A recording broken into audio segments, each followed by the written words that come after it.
وقضى ربك ألا تعبدوا إلا إياه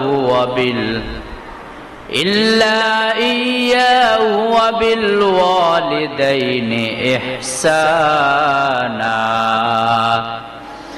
إما يبلغن عندك الكبر أحدهما أو كلاهما فلا تقل لهما أف ولا تنهرهما وقل لهما قولا كريما আল্লাহ পাক রব্বুল আলামিন পবিত্র কোরআন শরীফের মধ্যে বলেন, তোমাদের মা বাবার জন্য তোমাদেরকে আমি এত নিয়ামত এবং এত গুরুত্বপূর্ণ মা বাবাকে বানিয়ে আমি আল্লাহ তাআলা দুনিয়ার মধ্যে প্রেরণ করেছি। তোমরা যদি তোমাদের মা বাবা অথবা দুজনের একজনকেই বার্ধক্য জনিত অবস্থায় পৃথিবীর মধ্যে পাও, মা বাবার খেদমত করে তোমার পরকালের রাস্তাকে তুমি সহজ করে নাও। সুবহানাল্লাহ। এরপরের আরেক আয়াতে আল্লাহ পাক রব্বুল আলামিন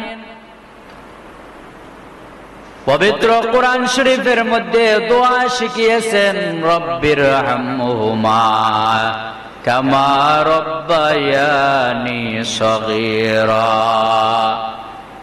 আল্লাহ পাক রব্বুল আলামিন নিজেই পবিত্র কোরআন শরীফের মধ্যে দোয়া শিখিয়েছেন, হে পৃথিবীর মানুষেরা, তোমাদের মা বাবা যদি তোমাদের থেকে দুনিয়ার থেকে চলে যায় রে, তোমরা তোমার মা বাবার জন্য আমি মনিবের কাছে দোয়া করো।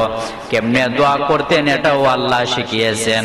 আল্লাহ পাক রব্বুল আলামিন বলেন, তুমি তোমার মা বাবার জন্য এভাবেই চাও যে আল্লাহ আমার মা বাবা আমাকে যেইভাবে শৈশবে আমাকে লালন পালন করেছে, যেভাবে মায়া মমতা স্নেহ করেছে, আজ আমার মা বাবা আমার থেকে বিদায় হয়ে কবরের বাসিন্দা।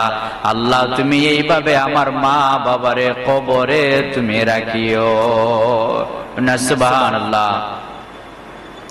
এই রব্বির হামহুমার কামা রব্বায়ানি সগীরা এর বাবর্ত আয়াতের ব্যাখ্যায় মুফাসসিরিনে কেরাম বলেন, মা বাবা এত বড় নিয়ামত, যার মা বাবা বর্তমানে পৃথিবীতে নাই, সেই কিন্তু একমাত্র বুঝবে মা বাবা কেমন দন।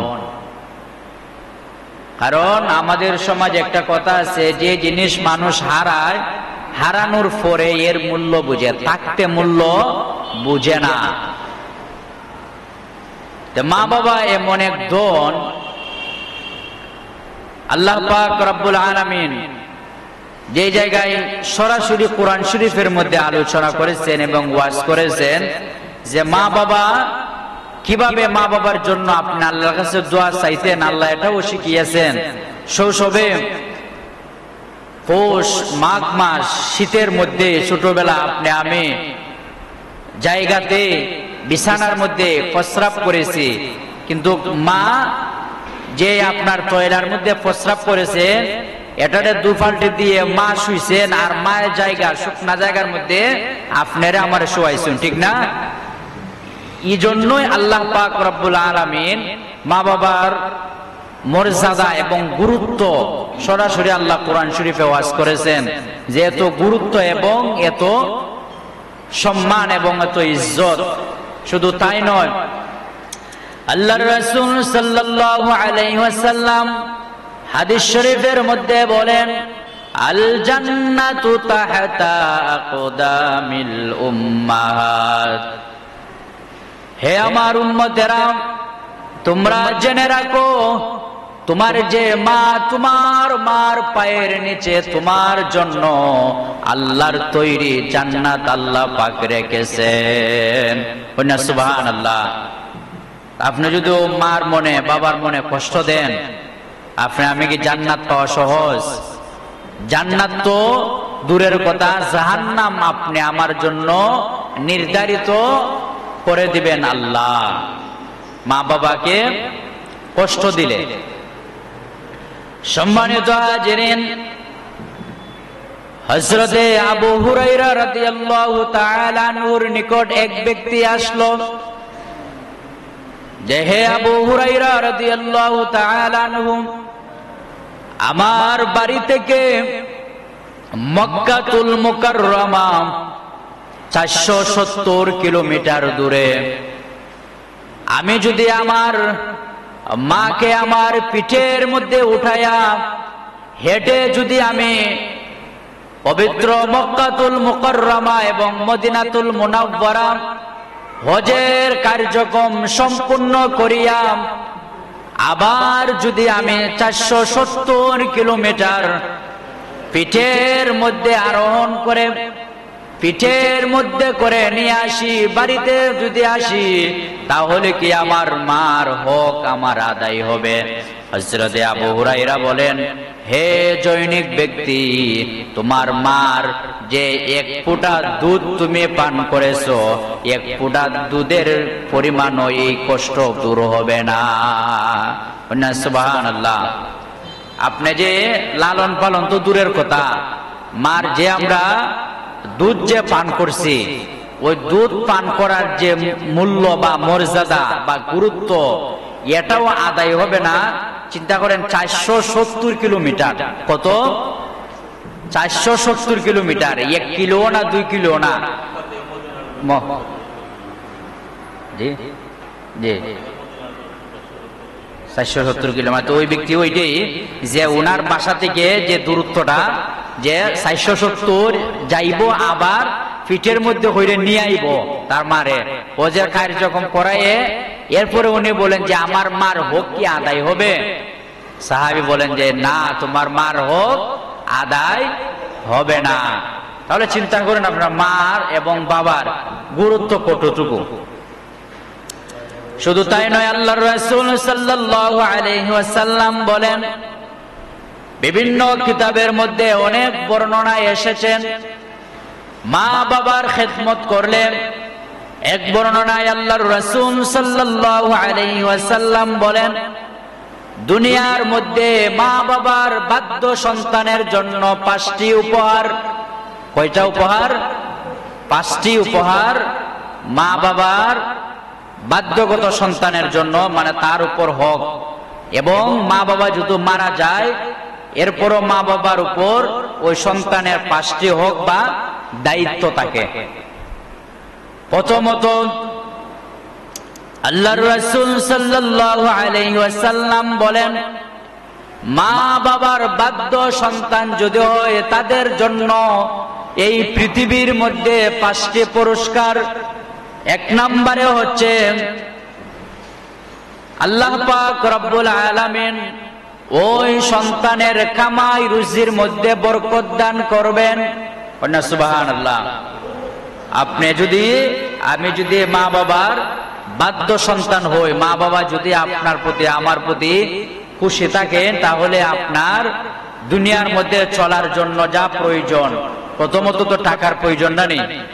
1 নম্বরে তৈল আপনার টাকার প্রয়োজন। টাকা যদি থাকে, দেখবেন পর মানুষও আপনার আপন হয়, ঠিক না?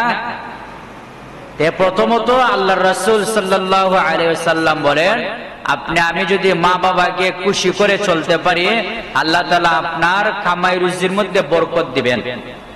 2 নম্বরে আল্লাহর রাসূল সাল্লাল্লাহু আলাইহি ওয়াসাল্লাম বলেন, আল্লাহ পাক রব্বুল আলামিন আপনাকে আমাকে সুস্থ শরীর দান করবেন। সুবহানাল্লাহ। মা বাবা যদি আপনার প্রতি আমার প্রতি খুশি থাকেন, আল্লাহ আপনাকে সুস্থ শরীর দান করবেন। এটা কিন্তু নিয়ামত হিসাবে। মা বাবা যে আপনার প্রতি আমার প্রতি খুশি, এই খুশির জন্য আল্লাহ তাআলা আপনাকে আমাকে সুস্থ শরীর দান করবেন। আপনার এখন টাকা আছে, আপনি অসুস্থ, এই টাকায় কোনো লাভ হইব? কোনো লাভ হবে না। 3 নম্বরে আল্লাহ পাক রব্বুল আলামিনের প্রিয় হাবিব আল্লাহর রাসূল সাল্লাল্লাহু আলাইহি ওয়াসাল্লাম তার সন্তানগুলোকে আল্লাহ তাআলা হেদায়েতের জীবন দান করবেন। সুবহানাল্লাহ। আপনার মা বাবা যদি আপনার প্রতি খুশি থাকে, আপনার ঘরে আপনার সন্তানাদি আছে না, ছেলে মেয়ে, ওই সন্তানগুলোকে আল্লাহ তাআলা নেক সন্তান বানিয়ে দিবেন। সুবহানাল্লাহ। অনেক সন্তান আছেন, মা বাবা ঘরে মারতেই একটা সন্তান, দুইটা সন্তান, কিন্তু দেখা যায় ওই সন্তানটা পথভ্রষ্ট হয়ে গেছে। এরকম আছে না? মা বাবার অবাধ্য, নেশা করে, গাঁজা খায়, খারাপ মানুষের সাথে চলাফেরা করে, তো ওনার সংসারে কি শান্তি আছে? কদিন পরে দেখা যায় পুলিশে গ্রেফতার করে, দেখা যায় পাবলিকে ধরে মারে, ফিটা দেয়। তো ওই মা বাবার কি দুনিয়ার মধ্যে কোনো ইজ্জত থাকে? আর আপনার আমার সন্তান যদি চোর হয়, ডাকাত হয়, গাঁজাখোর হয়, তাহলে কি আপনার আমার ইজ্জত থাকে? যারা মনে করেন চুরি করে, ডাকাতি করে, নেশা করে, এরা তো কারো কারো সন্তান, ঠিক না? আপনার আমার তো কারো না কারো সন্তান, কারণ তারা তো আর আসমান থেকে গাইবে আইছে না। যে কোনো মায়ের গর্ভের সন্তান তারা, কিন্তু চলে গেছে কোথায়? বিপথে, চুরিতে, ডাকাতিতে। যাই দেখেন উনি ওনার মা বাবার সন্তুষ্টি অর্জন করতে পারে নাই, মা বাবার বদদোয়া ওনার প্রতি আছে, বিদায় ওনার ঘরের মধ্যে অশান্তি, সন্তানগুলোকে আল্লাহ তাআলা বিপথে নিয়ে গেছেন। 4 নম্বরে আল্লাহ পাক রব্বুল আলামিন বলেন, আল্লাহ পাক রব্বুল আলামিন বিপদ আপদ থেকে আপনাকে আমাকে হেফাজত করবেন যাদের মা বাবা তার প্রতি খুশি। সুবহানাল্লাহ। 4 নম্বরে কি? বিপদ আপদ থেকে আল্লাহ তাআলা হেফাজত করবেন। কিতাবের বর্ণনায় মুফাসসিরিনে কেরাম বলেন, বৃষ্টির মৌসুমে সন্তান যখন মাঠের মধ্যে ক্ষেত কামারিতে কাজের জন্য যায়, হঠাৎ যখন বৃষ্টি চলে আসে, দ্রুত দ্রুত ঠাডা পড়া শুরু করে, ওই ব্যক্তিটার উপরেই ঠাডা পড়ার কথা। বৃষ্টি যখন শুরু হয়েছে, মা ঘর থেকে দোয়া করে, আল্লাহ আমার সন্তানটা ক্ষেতের মধ্যে কাজে গিয়েছিল, তার কর্মস্থলে যাওয়ার কথা, আল্লাহ তুমি আমার ওই সন্তানকে আপদ বিপদ থেকে হেফাজতে রাখিও। টাডারা তার উপরে পড়ার কথা, টাডা চলে আসছে উপরে পড়ার জন্য, এরপরেও ফেরেশতা তার হাত দ্বারা টাডাকে আটকিয়ে অন্য জায়গায় পেলে। কি জন্য পেলে? জন্যই পেলে তার মা তার জন্য দোয়া করেছে। আর আল্লাহ তাআলা ফেরেশতাকে বলেছে, ফেরেশতা আমার ওই বান্দার প্রতি তার মার দোয়া আছে, তার উপর তুমি টাটা ফেলো না, অন্য অর্থে তুমি টাটা ফেলে দাও, তাকে তুমি হেফাজত করে নাও। সুবহানাল্লাহ। মার দোয়া যদি তাকে লাভ না লস, আপনার উপর তো টাটা ফইরে যাইবে গার কথা, এরপরও আল্লাহ তাআলা না করুন ফেরেশতারা তাড়াতাড়ি তুমি যাও, তার মা তার জন্য দোয়া করছে, আমি আল্লাহ যেন তারে আফত বিপদ থেকে হেফাজত করি। এই ঠাডাটা তো তার জন্য বিপদ না নেই। ঠাডাইতে আমরা দেখি অনেক মানুষ মারা যায়, যায় না? প্রচুর মানুষ মারা যায়। 5 নম্বরে আল্লাহর রাসূল সাল্লাল্লাহু আলাইহি ওয়াসাল্লাম বলেন, মা বাবা যদি সন্তানের প্রতি খুশি থাকেন, আল্লাহ তাআলা 5 নম্বরে তারে ইজ্জতওয়ালা জীবন দান করে। সুবহানাল্লাহ। বহু মানুষ আপনার বাংলাদেশের বিভিন্ন গুরুত্বপূর্ণ সম্মানিত চেয়ারে আছেন, আছেন না? যাইয়া দেখেন তিনাদের প্রতি উনাদের মা বাবার দোয়া আছে। মা বাবার দোয়া যদি থাকে, আল্লাহ তাআলা আপনাকে ইজ্জতের সম্মানের জিন্দেগানি দান করবেন। আর মা বাবার যদি বদদোয়া থাকে, এই পৃথিবীতে আপনাকে আল্লাহ তাআলা নালতের জীবন দান করবেন। এই গেল আপনার এই দুনিয়ার মধ্যে 5টি পুরস্কার। মা বাবা যদি খুশি থাকে, আল্লাহ রাসূল সাল্লাল্লাহু আলাইহি সাল্লামের ভাষ্য অনুযায়ী এই পৃথিবীতে 5টি পুরস্কার।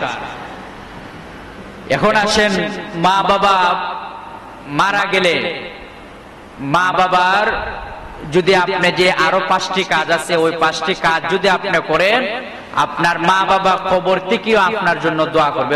সুবহানাল্লাহ। আর মানুষ যখন মারা যায়, তখন তার নিজস্ব আমলগুলো বন্ধ হয়ে যায়, নিজে আর আমল করার কোনো সুযোগ নাই। আপনি যদি এখন ইচ্ছা করেন যে আমি একটু নেক আমল করব, করতে পারবেন। আপনার মসজিদের এক জায়গায় বসে বা বাড়িতে বাসাতে বসে আপনি যদি 100 তাসবিহ পড়েন, আপনার আল্লাহ তাআলা আপনার নামায়ে আমলের মধ্যে সওয়াব দান করবেন। কিন্তু আপনি যদি মারা যান, ইচ্ছা করলে কি আর তাসবিহ পড়তে পারবেন? সম্ভব না। তখন আপনি জিন্দার জন্য, আপনার জিন্দারা, আমরা যারা মুর্দাদের জন্য দোয়া করব, ওই মুর্দারা আপনি আমার জন্য দোয়া করবে। এর মধ্যে আল্লাহ রাসূল সাল্লাল্লাহু আলাইহি সাল্লাম বলেন যে 5টি আমল মা বাবা মারা গেলে তোমরা যদি করো, তাহলে 5টি পুরস্কার কবর থেকেও মা বাবার দোয়া আল্লাহ তাআলা তোমাকে দুনিয়াতে দিবেন। সুবহানাল্লাহ। 1 নম্বরে মা বাবার প্রতি দায়িত্ব হচ্ছে মারা গেলে মা বাবার জন্য দোয়া করা। সুবহানাল্লাহ। মা বাবার জন্য দোয়া করা, বেশি বেশি করে মা বাবার জন্য দোয়া করতেন। আল্লাহ পাক যেন মা বাবাকে কবরে শান্তিতে রাখেন। 2 নম্বরে এই পৃথিবীতে জীবদ্দশায় মা বাবা যেতটুকুই ওয়াদা করেছিলেন, যা ওয়াদা করেছিলেন, মা বাবার সেই ওয়াদা পূরণ করা। সুবহানাল্লাহ। সন্তানের উপর দায়িত্ব হচ্ছে মা বাবার ওয়াদাকৃত জিনিসগুলো পূরণ করা। মনে করেন আপনার বাবা জীবদ্দশায় উনি মান্নত করে গেলেন বা ওয়াদা করলেন যে আমি আগামী বছর বেঁচে থাকলে আমি মসজিদের মধ্যে 10,000 টাকা দান করব। ওনার দানের আগেই উনি পৃথিবী থেকে চলে গেছেন। উনি তো একটা ওয়াদা করছেন না? আপনি যদি সামর্থ্যবান ব্যক্তি হন, ওই সন্তানের উপর দায়িত্ব হচ্ছে বাবার ওই 10,000 টাকা বাবার এই ওয়াদা পূরণ করা। আর বিভিন্ন ওয়াদা আছে, সময় কম বিদায় সংক্ষেপ করে নিতেছি। 3 নম্বরে হচ্ছে মা বাবার রুহানি দোয়া যদি পেতে চান, মা বাবার নিকটতম আত্মীয় স্বজন যারা আছে তাদেরকে শ্রদ্ধা করা, তাদের সম্মান করা। যদি আপনার সামর্থ্যবান ব্যক্তি হন, তিনাদেরকে দান খয়রাত করা। সুবহানাল্লাহ। মনে করেন আপনার মা, উনি মারা গেছেন, মার তো নিকটতম লোক হচ্ছে ধরুন আপনার খালা, ঠিক না? মার বোন আপনার খালা। আপনি মনে করেন ঈদের সময় চলে আসছে, আপনি যদি মা দুনিয়ায় বেঁচে থাকতেন, আপনার মারে অবশ্যই তো আপনি একটা কাপড় দিতেন, দিতেন না? দিতেন। তখন একটা কাপড় আপনার খালারে দিয়ে দিতেন। তখন ওইব কি তা আপনার মারে দিলে আপনার মা যে খুশি হতেন, মা তো নাই, আপনার খালারে যে আপনি দিছেন, আল্লাহ রাসূল সাল্লাল্লাহু আলাইহি সাল্লাম বলেন যে এর চেয়ে আর বেশি খুশি হন আপনার মা কবর থেকে। সুবহানাল্লাহ। আপনার খালারে যে আপনি দিছেন, একটা এক্সাম্পল দিলাম। যেমন আছেন বাবা, আপনার বাবার তো আপন হইলো উনার ভাই, আপনার চাচা, ঠিক না? আপনার বাবা দুনিয়াতে নাই, আপনার বাবা যখন নাই, আপনার বাবার পরিবর্তে আপনার চাচাকে একটা পাঞ্জাবি আপনি দেন, দিলে আপনার বাবা যে খুশি হতেন, কবরের থেকে আপনার খুশি হয়ে আপনার জন্য দোয়া করেন। সুবহানাল্লাহ। এটার মধ্যে মুফাসসিরিনে কেরাম বলেন লাভ আপনার 2টা। মানে বাবা মারা গেছেন, আপনার চাচারে দিছেন, মা মারা গেছেন, খালারে দিছেন। লাভ হলো 2টা। কিভাবে? যে আপনি কবর থেকে আপনার মার দোয়াও পেলেন, আবার আপনার খালার দোয়াও পেলেন, ঠিক না? আপনার জন্য তো খালায় দোয়া করব যে আল্লাহ আমার বোনের ওই পুত্র সন্তান, আমার ওই বোন ফুত, যেটাই আপনার বাসায় বলেন, আল্লাহ তুমি তারে খামার রুজিতে বরকত দিয়ে আল্লাহ আপদ বিপদ বাঁচাইও। আবার কবর থেকেও আপনার মা আপনার জন্য দোয়া করবেন, আপনার বাবাও দোয়া করবেন, আপনার চাচাও আপনার জন্য দোয়া করবেন যে আমার বাতিজা আসিল। দিকে অনেক মানুষ গ্রাম অঞ্চল আপনার ঈদের সময় আইলে বাতিজা যদি একটা পাঞ্জাবি দেয় বা কোনো কিছু দেয়, একটা গর্ব হইলে হয় যে বেটা বন্ধু বান্ধব রে, যে অমুকের ফুলা আমার ভাই নাই রে, আমার বাতিজা এই পাঞ্জাবিটা দিছে, অনেকে গর্ব হইলে কন্যা খুশি হয়। মুরব্বীরা তো খুশি হইলে এমনি সওয়াব, মুরব্বীরা খুশি হইলে কিটা এমনি সওয়াব। আপনার বাবা নাই, চাচা, আপনার মনে করেন আত্মীয় স্বজন যারাই থাকে, আপনি যদি একজন মুরব্বী মানুষে 1500 টাকা 2000 টাকা আপনার চাচার একটা পাঞ্জাবি দেন, দেবেন, খুশি হয়ে উনি আপনার জন্য দোয়া করবেন। 4 নম্বরে হচ্ছেন আপনার চাচা এবং উনার যে বন্ধু বান্ধব ছিল, এই দুনিয়ার মধ্যে সকল মানুষই আমরা সামাজিক মানুষ, সকলেই কিন্তু বায়াবসারী বন্ধু বান্ধব থাকে। আপনার বাবা যে আপনার বন্ধু বান্ধব, অর্থাৎ আপনার আত্মীয় ছাড়াও বাবা যে বন্ধু বান্ধবের সঙ্গে দূর মানুষের সঙ্গে চলাফেরা করেছেন, ওই সমস্ত মানুষগুলার সঙ্গে আপনি সুন্দর ব্যবহার করা। সুবহানাল্লাহ। মনে করেন আমার বাড়ি কিন্তু কাশীপুর, ঠিক না? আমি থাকি শহরে, এখানে হাজী সাহেবের মসজিদে ইমামতি করি। এখন তো আমার পরিচিত আপনারা অনেক মানুষ, ঠিক না? কিন্তু আমার বাড়ি তো কেন না, বাড়ি তো দূরে। এখন আমি যে আপনারা সঙ্গে চলাফেরা করতেছি, উঠা বসা, এখন আমি মারা গেলে আমার সন্তান যদি আপনাদের সঙ্গে আপনারা পাইলো, পাওয়ার পরে যদি আপনাকে সম্মান করে শ্রদ্ধা করে, তখন ওই যে আপনার সম্মানটুকু এবং শ্রদ্ধাটুকু ওইটা আমি কবর থেকে ওই এর জাযা পাবো। সুবহানাল্লাহ। আর জাযা পেয়ে আমি আমার সন্তানের জন্য দোয়া করব। 5 নম্বরে হচ্ছে আপনার মা বাবার জন্য দান খয়রাত করা। আপনার মা বাবার জন্য যদি আপনি দান খয়রাত করেন, ওই দান খয়রাতটা আপনার মা বাবা খুশি হয়ে আপনার জন্য কবর থেকেও দোয়া করবেন। মাত্র বললাম 5টা, বিভিন্ন আপনার বর্ণনায় আছেন। তাহলে আমরা মা বাবা যদি দুনিয়ার থাকে, দুনিয়ার থাকতে তিনাদের দোয়া আমরা 5টা পুরস্কার, এবং পরকালে চলে গেলেও আপনার পুরস্কার কোনো কমতি নাই যদি আমরা এইভাবে দায়িত্বগুলো আদায় করি। সম্মানিত হাজিরিন, আল্লাহ পাক রব্বুল আলামিন কিতাবের মধ্যে এসেছে মা বাবার এত গুরুত্বপূর্ণ এবং এত ফজিলত, এবং মা বাবার দোয়া এমন কবুলকৃত। মা বাবা আল্লাহর দরবারে হাত উঠাইতে দেরি আল্লাহ পাক রব্বুল আলামিন আপনার আমার দোয়া কবুল করতে দেরি করেন না। সুবহানাল্লাহ। সম্মানিত হাজিরিন, কিতাবের বর্ণনায় এক ব্যক্তি, ওনার মা অসুস্থ, উনি মার সেবা করেন, সময় কম এই জন্য সংক্ষেপ করে বলতেছি। উনি ওনার মার সেবা করেন।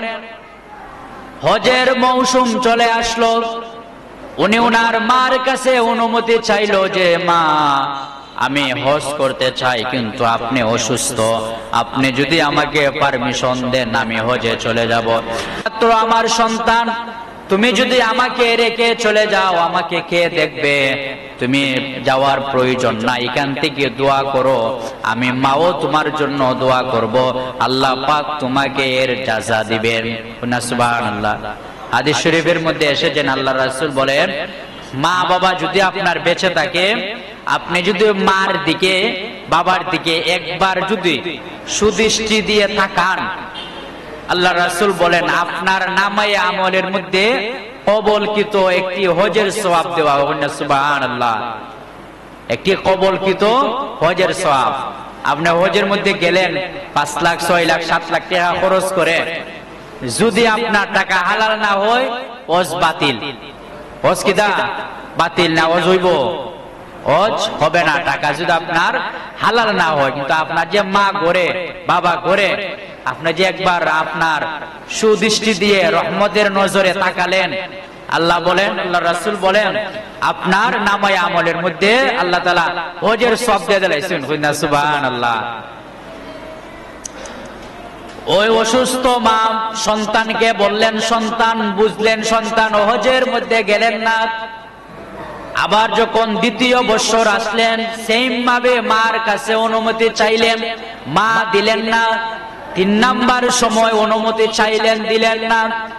4র্থ বছরও শয়তানে উনার ভিতরের মধ্যে ধোঁকা দিয়ে দিল যে মা, আপনি অসুস্থ, কোন দিন এই পৃথিবীর দিকে যাবেন আমি জানি না, কিন্তু আমার হজ করা তো হবে না, আপনি আমাকে অনুমতি দিতেছেন না। ওই সন্তান মাকে ও খুশি করে ঘরের মধ্যে রেখে হজের জন্য রওনা হয়ে গেলেন। যেতে যেতে যেতে যেতে, ওই সময় তো হেঁটে যেতে হতো। উনি যখন ক্লান্তি চলে আসলো রাত্রি বেলা, কিতাবের বর্ণনায় এসেছে ওনার তন্দ্রা চলে আসলো। উনি দেখলেন একটি আল্লাহর ঘর মসজিদ দেখা যায়। উনি মসজিদের মধ্যে ঢুকলেন, মসজিদের মধ্যে ঘুমে গেলেন, ক্লান্ত শরীর। আর ওই রাত্রিতেই যেই পাড়ার মধ্যে উনি মসজিদের মধ্যে ঘুমন্ত অবস্থায় আছেন, ওই পাড়ার মধ্যে এক ব্যক্তি গেল চুরি করার জন্য, এক ঘরের মধ্যে প্রবেশ করল। তখন ওই ব্যক্তিটা চিৎকার শুনে আশেপাশের মানুষ চলে আসলো। চোর ওনার ঘর থেকে বের হয়ে দৌড়ায় চলে গেল। চোরও কিন্তু ওই মসজিদের দিকে দৌড় দিতেছে। দৌড়তে দৌড়তে ওই মসজিদের পাশ দিয়ে দৌড়ে গেল। আরেক ব্যক্তি ওনাকে, যারা চোরকে দৌড়াইতেছে তারা ওই চোররে দেখলো, বললো যে দেখি মসজিদের দিকে উনি দৌড় দিছে। তখন এরা কয়েকজন মিললে কতলে দেখো মসজিদ উনি ওই চোর বেটা ঢুকছে। আর ওই মসজিদের মধ্যে ঘুমের মধ্যে খেটা, ওই যে মারে যে ও খুশি হয়ে আইলো হজে যাওয়ার জন্য, উনি তো ঘুমোনানি মসজিদ, ওনার ক্লান্তি আইছে, উনি মসজিদের মধ্যে ঘুমের মধ্যে চলে আসছেন। আসলে বিভিন্ন বর্ণনা বা বিভিন্ন শিক্ষা, এগুলো আমাদের শিক্ষা গ্রহণ করার জন্য আল্লাহ তাআলা বিভিন্ন সময় বিভিন্ন আলামত এই পৃথিবীর মধ্যে রেখেছেন। যেমন হযরতে আইয়ুব আলাইহিস সালাম, উনি অসুস্থ ছিলেন 18 বছর।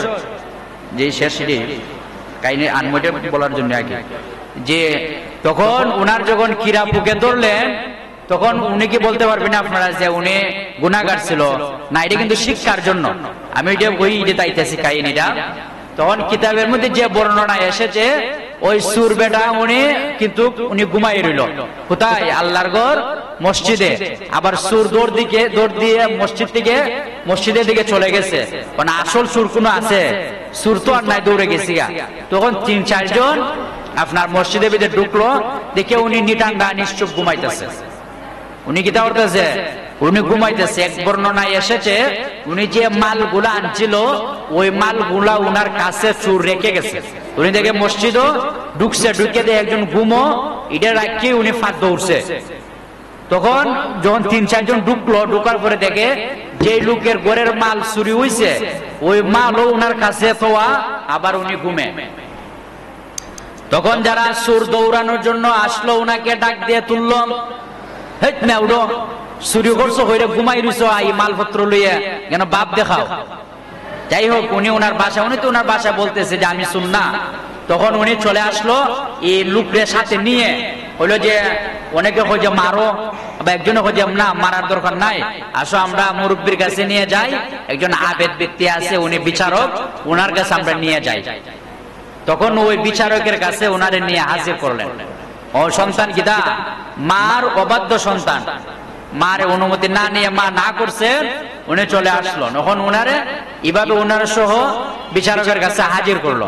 এখন বিচারকে উনারে ওনার বাস্য মতো বলে, এখন উনি তো না করে, না আমি তো এগুলা চুরি করি নাই, কিন্তু বিচারকে তার মানে না, কারণ জিনিস সহ প্রমাণ পাওয়া গেছে, জিনিস সহ কিদা প্রমাণ পাওয়া গেছে।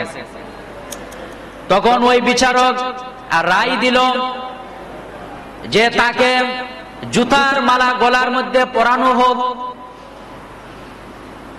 যখন তারা প্রস্তুত নিল জুতার মালা পরানোর জন্য, বিচারক বললেন তার জুতার মালা গলার মধ্যে পরায়ে সারা গ্রাম ঘুরতে দিবা, যেন যারা চুর করে, যারা চুরি করে তাদের জন্য শিক্ষা হয় যে চুরি করলে এই শাস্তি পেতে হবে।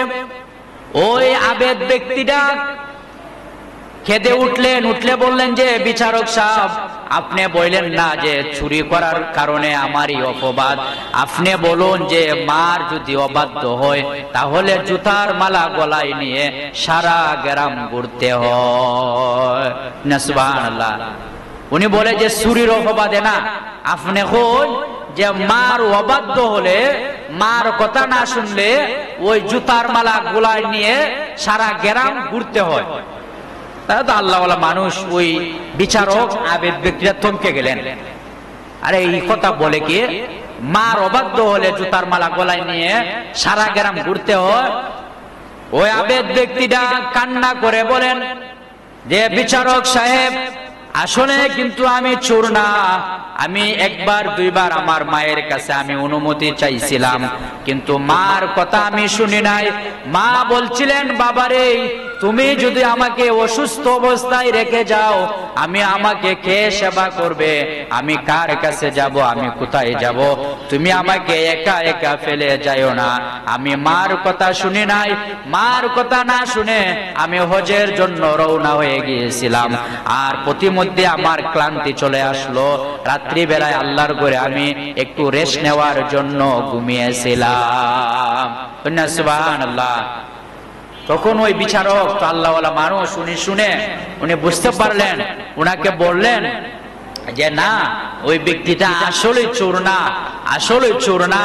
সে তার মার অবাধ্য হওয়ার কারণে তার এই শাস্তি প্রয়োজন হয় নাই। আবেদ ব্যক্তিটাকে মওকুফ করে দিলেন।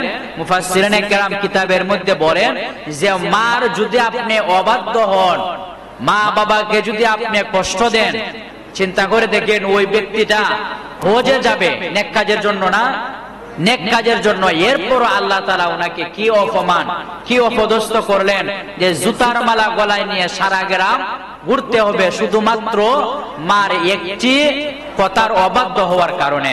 আর এখন তো আমরা মাকে বাবাকে দেখা যায় মারপিট করা হয়, বেইজ্জতি করা হয়, সমাজের মধ্যে লাঞ্ছিত করা হয়।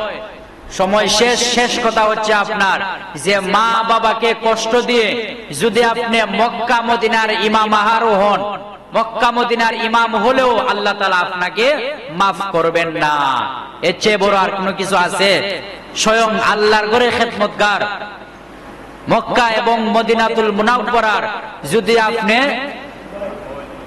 মক্কা মদিনার যদি ইমাম হন, ইমাম হলেও আল্লাহ তাআলা আপনাকে মাফ করবেন না, আল্লাহ তাআলা আপনাকে মাফ করবেন না। অতএব যুবক ভাইয়েরা, আপনাদের প্রতি সবিনয় অনুরোধ, নতুন সুন্দর বউ পেয়ে মা বাবা বৃদ্ধ হয়ে গেছেন, ও কিছু মা বাবার সঙ্গে রাব ব্যবহার করবেন।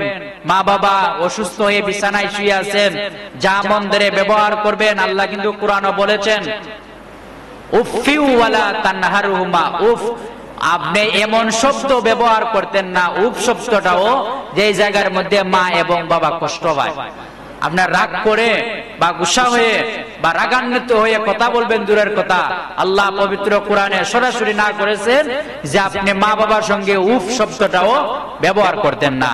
আল্লাহ পাক রব্বুল আলামিন যেন আমাদের সকলকে মা বাবার বাধ্য সন্তান হিসেবে যেন আল্লাহ কবুল করেন।